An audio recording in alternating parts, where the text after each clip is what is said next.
দেখেন চাচারা, এই ছেলেগুলোর চেহারার দিকে তাকায় দেখেন, অধিকাংশ ছেলের চেহারায় কোনো মায়া দয়া সৌন্দর্য নাই।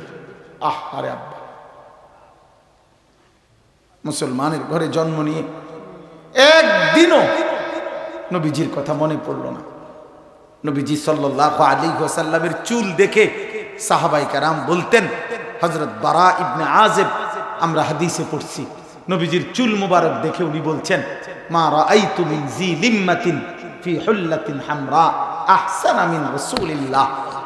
হযরত বারা ইবনে আযিব বলেন, একদিন আমি আল্লাহর নবীকে দেখছি চুল খোলা, নবীজির মাথা মুবারকের চুল খোলা, মাথায় কিছু কাপড় ছিল না তখন, আর লাল রেখা রেখাওয়ালা একটা চাদর পরা।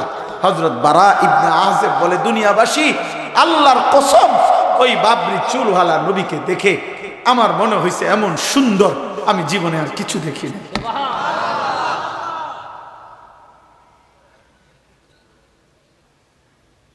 তোদের একটা ছেলে আব্বা বলো না, এই চুলের কোনো কার মতো রাখছো তোমরা? এমন মালিক ভুলে গেলা কেন?